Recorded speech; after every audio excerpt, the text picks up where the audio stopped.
horas, con Milton Pérez y Diana León. Empezamos. El ministro de Salud informó que el Ecuador participará por primera vez en la fase experimental de una vacuna contra el COVID-19. Se trata de la solicitud de una farmacéutica china que enviará al país en enero un contingente de 5 a 8 mil vacunas experimentales para administrar a voluntarios ecuatorianos. El Ecuador se sumará a la lista de países que han participado con su población en la fase experimental de una vacuna contra el coronavirus.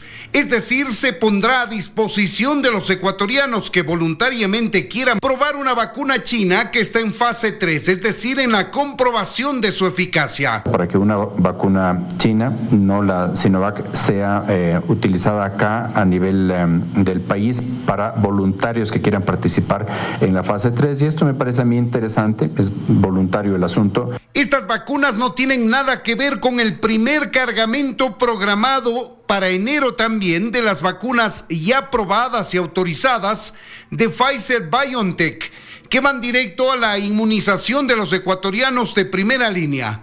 La vacuna experimental es aquella que aún no ha obtenido las comprobaciones correspondientes en seres humanos. Es decir, hay la experimentación ya a muchísima gente, decenas de miles de personas, y hemos negociado para que entre 5 y 8 mil voluntarios ecuatorianos participen de este ensayo clínico. El objetivo de toda vacuna es entrenar el sistema inmune para reconocer el coronavirus SARS-CoV-2 y que genere defensas antes de que la persona expuesta caiga enferma. Pero luego de miles de pruebas, es necesario seguir aplicando la inoculación para descartar efectos colaterales en el mayor número de personas. Es un ensayo clínico muy bien organizado desde el punto de vista científico, para que, como dije, las 25 variantes del virus que se encuentran en el Ecuador de manera exclusiva, porque el virus varía, muta de manera permanente, pueda valorarse si es que la vacuna va a cubrir o no eso. Las vacunas experimentales llegarían al país en enero, mientras las autoridades deberán planificar la autorización sanitaria correspondiente y la parte logística para la experimentación de esta vacuna china, cuyo nombre las autoridades no han precisado. En Quito, Freddy Paredes, 24 horas. Y hay una evaluación positiva por parte de las autoridades a las medidas restrictivas del feriado de Navidad. Según el COE nacional, las aglomeraciones a escala nacional se redujeron del 300 al 13%. Las aglomeraciones que se evidenciaron durante los fines de semana anteriores a la Navidad se redujeron drásticamente.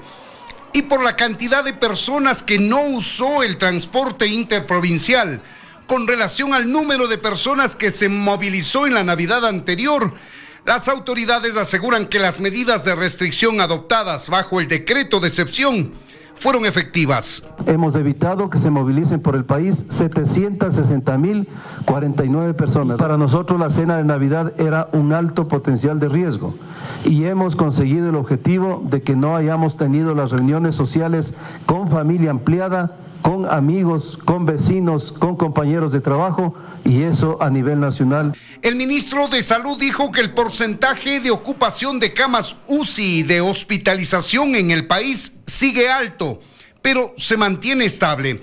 Es decir, que no se observa un crecimiento después de las fiestas de Navidad, aunque eso se podrá evidenciar de manera objetiva recién en 2 semanas, dijo. Tenemos un promedio de ocupación del 95%. En realidad ha subido un porcentaje mínimo del 92% que teníamos de ocupación de camas UCIs en Pichincha hasta un 97% el día 25. El porcentaje de ocupación de camas de hospitalización, como muestra la gráfica, es del 73%. Por estos resultados aún parciales, las autoridades sostienen que las medidas de restricción se mantendrán durante las fiestas de fin de año, pues la principal preocupación son las aglomeraciones y los contagios dentro de los hogares, Por eso hacen un llamado a las autoridades locales. Hay que hacer cumplir estas disposiciones. Está prohibido la venta de monigotes, la quema de monigotes, y son los GATS los que tienen que generar las acciones para quitar los permisos o restringir los permisos para esta venta, especialmente lo que es pirotecnia. En Quito, Freddy Paredes, 24 horas. Pero médicos se muestran preocupados por el aumento de casos de COVID-19 en Guayaquil. Exhortan a la ciudadanía a no relajarse, pues las unidades de cuidados intensivos de clínicas privadas y hospitales del IES han vuelto a llenarse en los últimos días. Ya no queda disponible ninguna de las 25 camas existentes en la unidad de cuidados intensivos del hospital del IES Teodoro Maldonado Carbo, mientras que en Ceibos apenas queda una. Otras 40 están ocupadas. Es la información con la que despertó Guayaquil este lunes 28 de diciembre. Lo informó la entidad a través de su cuenta de Twitter. En las clínicas y hospitales privados el tema no es muy diferente. Así lo cuentan John Cuenca y Alberto Campodónico, ambos médicos intensivistas. Cuidados intensivos está un 90, casi 100% de ocupación. En salas sí tenemos una ocupación del 70%. Al estar llena nuestra UCI, he tenido inconvenientes en derivarlos a otras clínicas porque también han estado llenas y hospitales los han podido recibir, pero que han tenido una ocupación bastante importante también. Ellos se muestran preocupados por el incremento de casos de COVID-19 registrado en la ciudad durante las últimas semanas. Aseguran que la alta ocupación de estos días es producto del comportamiento que ha tenido la población a finales de noviembre e inicios de diciembre, es decir, los días previos a las nuevas restricciones. Es un respaldo para mantener las medidas que se tomaron e inclusive pensar en que si esto sigue aumentando, llegar a tomar otro tipo de medidas. Invitarle a las personas que no usan mascarilla que vayan a los hospitales y que trabajen con nosotros. Campodónico agrega que muchos de los pacientes que ha recibido en estos días entran directamente a cuidados intensivos, producto de fallidos intentos por curarse en casa. Y el hecho de tratarse en casa con oxígeno o con otra medicación le da una falsa sensación de mejoría y el paciente realmente se complica. Y ahí recién va a llegar a lo que es una clínica o hospital, cuando debió haber llegado desde mucho antes. De ahí que instan a la población a no relajarse de más y a respetar las medidas de restricción en los últimos días de 2020. En 2021 dicen la vacuna continuará generando grandes expectativas, pero coinciden que no resolverá la crisis de inmediato, por lo que, aseguran, aún hay que ser pacientes y seguirse cuidando. En Guayaquil, Carlos Acoto, 24 horas. El Comité de Operaciones de Emergencia Cantonal emitió una nueva resolución en la tarde de este martes. Con ella, el municipio de Guayaquil insiste en el pedido de evitar el ingreso de viajeros al país que vengan de Reino Unido. Luisa María Heredia informa. La alcaldesa de Guayaquil, Cintia Viteri, insistió en su pedido al gobierno central de restringir el ingreso de pasajeros provenientes de países donde se han reportado casos de la nueva cepa de coronavirus. Esta vez con una resolución del Comité de Operaciones de Emergencia Cantonal difundida la tarde de este lunes, tras una sesión a puerta cerrada en el Palacio Municipal en la que se puso a consideración el decreto ejecutivo que anuncia el estado de excepción y la resolución del COE Nacional que actualiza los protocolos a aplicar en los aeropuertos internacionales de Quito y Guayaquil. La resolución está conformada por 2 puntos. El primero dice textualmente: solicitar al COE Nacional restringe el ingreso de pasajeros cuyo origen o tránsito incluyan países en donde se haya reportado la nueva variante de COVID-19. El segundo, exhortar al COE Nacional para la modificación y actualización de los lineamientos para puntos de entrada por vía aérea y marítima del Ecuador, considerando lo siguiente: A, exigir al arribo internacional en la ciudad de Guayaquil una prueba PCR negativa tomada máximo 5 días antes del viaje. B, establecer el aislamiento preventivo obligatorio de 10 días para los pasajeros que no tengan la prueba PCR negativa, y sé que la Policía Nacional o las Fuerzas Armadas controlen el cumplimiento del aislamiento. La secretaria de Comunicación del Gobierno, Caridad Vela, aseguró que al país durante el mes de diciembre han ingresado 53 pasajeros provenientes de Reino Unido. Y continúan registrándose aglomeraciones de la bahía de Guayaquil en este último lunes del año. Los comerciantes desean recuperarse económicamente antes del feriado de fin de año. Bajó la fiebre de la Navidad, sin embargo el comercio aún se mantiene. Desde muy temprano los dueños de locales en la bahía de Guayaquil abrían sus puertas para recibir a los compradores en estos últimos días del 2020. A pesar de las restricciones, los ciudadanos acudieron a los puntos comerciales más importantes de la urbe con la intención de comprar regalos, juguetes, electrodomésticos y sobre todo ropa. Y es que para evitar que se den las imágenes de los últimos fines de semana, agentes metropolitanos y de aseo cantonal dan rondas para vigilar que no existan aglomeraciones. Los artículos más comprados por los ciudadanos aquí en la bahía de Guayaquil son las prendas de vestir para utilizar en este fin de año. Por ejemplo, ya Mariana, madrugando, pudo comprar la vestimenta para toda su familia. Buscando pantalones, todo, regalitos para la bebé, todo. Si bien los comerciantes han podido vender durante estos días, no ha sido suficiente para recuperarse. Así lo cuenta Nelly, quien también tuvo que llamar la atención a las decenas de personas que no portaron mascarilla durante estos días. Se incrementa un poco más la venta porque está un poco suave, baja. Para este lunes, también en la zona de las esclusas al sur, el movimiento bajó. Ya no se vio la cantidad de personas que se pudo evidenciar los días previos al 25 de diciembre. Ellos aseguran que esperan en estos últimos días se acerquen a comprar, pero eso sí, respetando las medidas de bioseguridad y el distanciamiento. A las puertas de un nuevo año y a la espera de un futuro mejor, las autoridades piden prudencia y criterio al momento de salir para evitar más contagios de COVID-19. Valerie Villalba, 24 horas.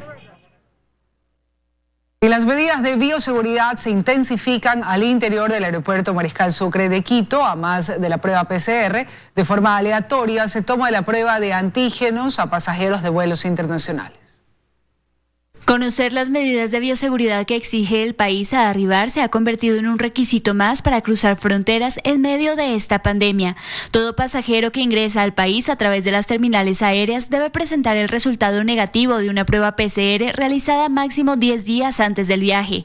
A ello se suman nuevas medidas que buscan evitar un incremento de contagios y la presencia de una nueva cepa de COVID-19 en el país. Se pueden también aplicar pruebas aleatorias a los pasajeros internacionales que arriben en cualquier vuelo desde el extranjero al Ecuador. En caso excepcional de que un pasajero no cumpla con las disposiciones y se embarque sin una prueba PCR negativa, se le realizará la prueba rápida de antígeno. Si la prueba es positiva, deberá cumplir con un aislamiento obligatorio por 10 días. E incluso si el resultado es negativo, deberá hacer un aislamiento preventivo obligatorio de 5 días. Quienes ya cumplieron con este protocolo nos cuentan cómo se realizan las pruebas previo a salir al área de arribos y reencontrarse con sus familias. Nada, nos desvían en el momento de aduanas hacia una sala de espera, nos atiende personal sanitario indicándonos que nos van a hacer una prueba en función del origen, prueba PCR, mismo estilo, hisopado con el cotonete, y en 15 minutos llega el resultado. La verdad es que bastante ágil. Para algunos pasajeros a los que no se les realizó la prueba aleatoria, las medidas del país son más flexibles en comparación con otras naciones. Piden todos los documentos, sí, pero bien, por lo menos hay países donde piden 72 horas en la prueba del PCR, que al menos dan unos 10 días. Es la única manera de protegernos de este virus, no creo que haya otra forma. Diariamente en el Aeropuerto Internacional Mariscal Sucre de Quito se movilizan 3.500 pasajeros, 900 de vuelos con conexiones a Europa. En Quito, Daniela Valencia, 24 horas.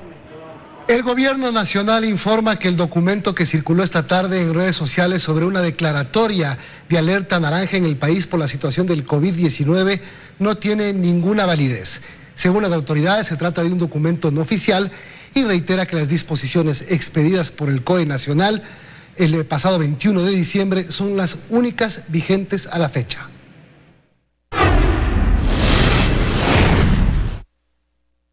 Otros temas, el cantante mexicano Armando Manzanero falleció esta madrugada a los 85 años de edad por complicaciones derivadas del COVID-19. El artista dio positivo en el test hace unas semanas y fue hospitalizado el 17 de diciembre, solo unos días después de inaugurar el Museo Casa Manzanero en Mérida, su ciudad natal en México. Tras permanecer varios días intubado en un hospital a las afueras de Ciudad de México, el compositor, músico y productor de 86 años, Armando Manzanero, perdió la batalla contra la COVID-19. Uno de los primeros en anunciar la noticia que sacudió las redes sociales fue el presidente mexicano Andrés Manuel López Obrador, quien entregó sus condolencias a los allegados al artista y le rindió un homenaje con su música.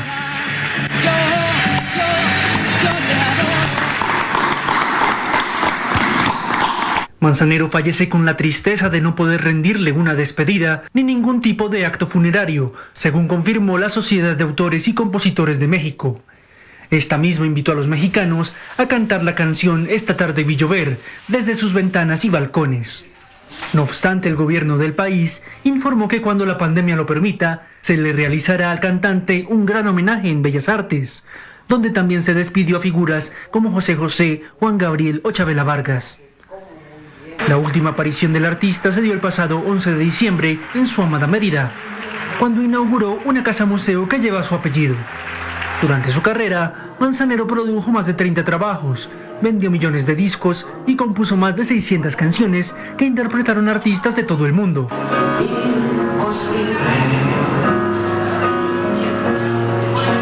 En 2014, la Academia de la Grabación de Estados Unidos lo reconoció con el Grammy a la trayectoria artística. Así se convirtió en el primer mexicano en recibir este reconocimiento. En 1970 fue la primera vez que Armando Manzanero cantó en Ecuador tras su reconocimiento mundial. Desde esa fecha han sido muchas las visitas al país, donde no solo dejó su música, sino además una eterna amistad.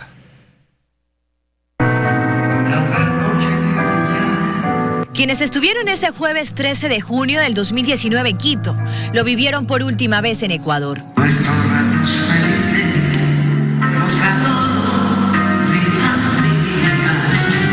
Su salida a escena en 2019 fue la más reciente aparición de Armando Manzanero en el país, pero recuerdos de su paso por Ecuador hay y realmente muchos.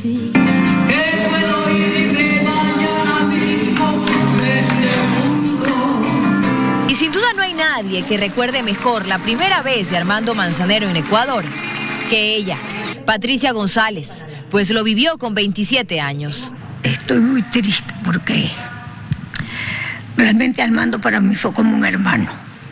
Nos conocimos hace 50 años, en el año 70. Yo recién comenzaba y él me dijo, tú tienes que ser artista porque tienes una voz maravillosa. Y con el rodar y el tiempo de los años, llegamos a tener una amistad pero maravillosa. Se fue su compañero de arte, nos dice, evidentemente dolida. Y es que su amistad de 50 años no quedó únicamente en el escenario. Porque había sido contratado para salidas y pasaba el día en mi casa, le encantaba cocinar, le encantaban los mariscos, entonces iba, cocinaba y bueno, créeme que, perdón, pero no sé, todavía no logro pasar este momento que acabo de recibir esa noticia. Tan amigos eran que incluso Manzanero le compuso una canción. Estuvimos en el duelo de Chabuca Granta, Yao Manuel Serrat, Armando Manzanero y yo. Dijo, esto es para ti. Y la canción se llama El río fue. Armando Manzanero en Ecuador también compartió tarima con Beatriz Gil en 2012 y con Ceci Juno en mayo del 2017.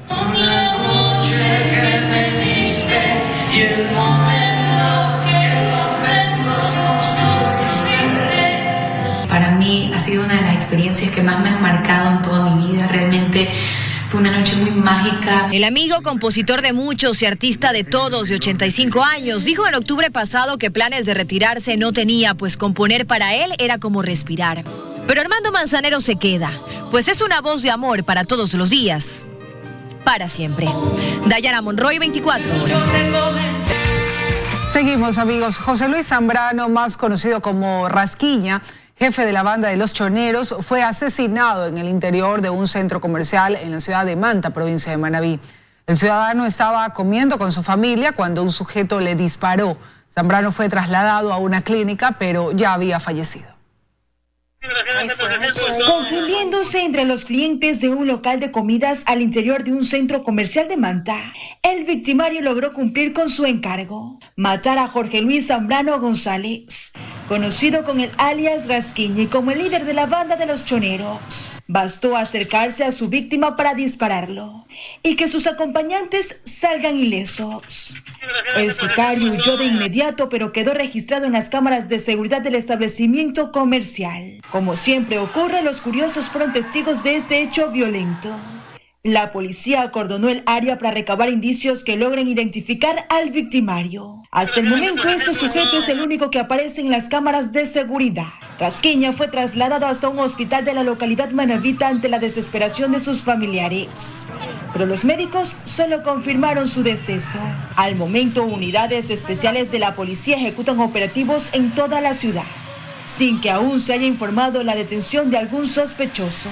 Jorge Luis Zambrano González, de 39 años de edad, salió del Centro de Rehabilitación Social de Cotopaxi en junio pasado, después de que una jueza le concediera seguir su condena en régimen semiabierto. Zambrano cumplió 6 años de prisión en este centro de rehabilitación. En el 2015, el reo fue sentenciado inicialmente a 8 años de reclusión como cómplice de un asesinato. Sin embargo, en el 2018 se lo acusó como coautor del delito y la pena fue modificada a 20 años de cárcel. La Fiscalía avanza en la investigación del cobro fraudulento del bono de desarrollo humano por parte de un grupo de personas que accedieron ilegalmente al sistema y en varios años se beneficiaron de millones de dólares. Los involucrados en este caso serán procesados por lavado de activos. No se tiene un monto exacto, pero el perjuicio para decenas de beneficiarios del bono de desarrollo humano es de varios millones de dólares que mes a mes llegaban a las cuentas de una sola familia que desde el 2014 hasta el 2018 se dedicó a cobrar por terceros y hasta por los muertos. Ellos tenían un modus operandi a través del corresponsal no bancario, canalizaban el supuesto pago al beneficiario. Lo que hacían era disponer de estos dineros. La audiencia de juicio será el próximo 10 de febrero en contra de los 5 procesados en este caso. Wilder Francisco B., Silvia Zulema A., Jocelyn Paquita B., Melba Rocío E. y Ángel Cristóbal B., detenidos en diciembre del 2019 en un operativo ejecutado en Santo Domingo, Puerto Quito, Los Bancos y Pedro Vicente Maldonado. El fiscal cree que existen elementos suficientes y contundentes en su contra. Más del 90% los bienes que no pueden justificarlos y que no han podido justificarlos de hecho dentro del procedimiento, ¿no? No habrían actuado solos. Se investiga en paralelo el manejo de información privilegiada desde el Ministerio de Inclusión Económica y Social. Partimos de la premisa de que la persona que se acerca a este corresponsal no bancario a realizar el retiro tiene que entregar su copia de la cédula. El listado de los usuarios que son los beneficiarios es el que se proporciona a cada corresponsal no bancario. Lo cierto es que de acuerdo con información obtenida del Ministerio de Inclusión Económica y Social, no sería el único caso de gente que incrementó su patrimonio cobrando el bono de desarrollo humano de otros. En Quito, Fausto Yepes, 24 horas. 23 postulantes rinden la prueba práctica para alcanzar el cargo de jueces de la Corte Nacional de Justicia, aunque se estima que el 6 de febrero se designe a los ganadores. El Consejo de la Judicatura podría declarar desierta una parte del concurso. Luego de 5 meses, el concurso para la selección y designación de los 16 jueces que integrarán el máximo Tribunal de Justicia entra a su recta final. Este lunes 28 de diciembre arrancó la prueba práctica con la que los 23 postulantes que han logrado llegar hasta esta etapa demostrarán la aplicación de conocimientos en el área a la que postulan.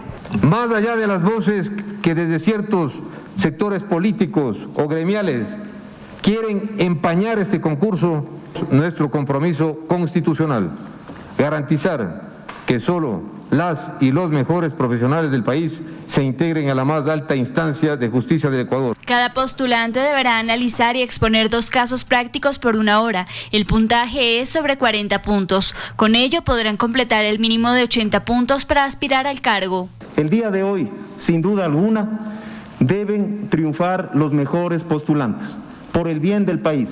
Para que los concursantes que lleguen a esos cargos denoten capacidad, honestidad y sobre todo conocimiento en la materia. En un inicio fueron 115 los aspirantes. Luego de la fase de méritos y oposición y de la prueba teórica, el grupo se redujo a 23. Frente a la posibilidad de que estos magistrados no lleguen a cubrir el banco de elegibles requerido, el Consejo de la Judicatura ya baraja algunas opciones. Pues el Pleno podría resolver, declarar desierto parcialmente el concurso, si hubiese novedad, o convocar a un nuevo concurso. Sin embargo, se estima que la designación de los magistrados se cumpla el próximo 6 de febrero. En Quito, Daniela Valencia, 24 horas. Sin listas definidas ni certezas, este jueves arranca la campaña electoral en el país. El Consejo Nacional Electoral todavía tiene temas pendientes y debe resolver la última sentencia del Tribunal Contencioso Electoral. No solo será atípica la campaña electoral de este proceso debido a la pandemia, también el arranque tendrá más dudas e incertidumbres que certezas. Según Fausto Camacho, ex autoridad electoral, es parte de la crisis institucional que no es nueva. Generan desconfianza en la población, en los actores, entonces efectivamente es un tema complejo de preocupación. Respecto de la transparencia, respecto de la idoneidad, respecto de la legalidad, pues no existe. O es en un nivel demasiado bajo. El secretario del Consejo Nacional Electoral explica las fechas y lo que resta hacer de cara al proceso. Desde el 31 de diciembre de 2020 hasta el 4 de febrero de 2021.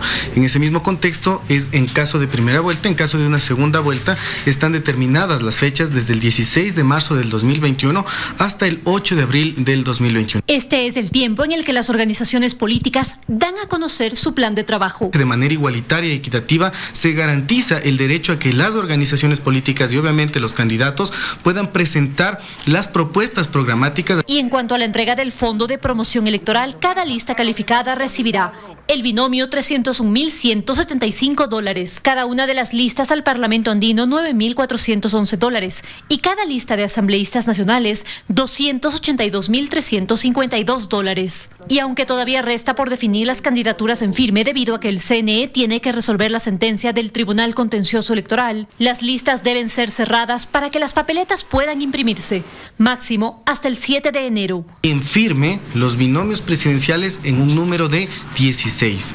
Para asambleístas nacionales se encuentran 17 y para parlamentarios andinos se encuentran calificadas 15. El problema logístico es factible de ser resuelto. Este rato deben estarse imprimiendo algunas papeletas, muy pocas seguramente. La campaña electoral terminará el 4 de febrero y las elecciones en primera vuelta serán el 7 de febrero. En Quito, María Gracia Acosta, 24 horas.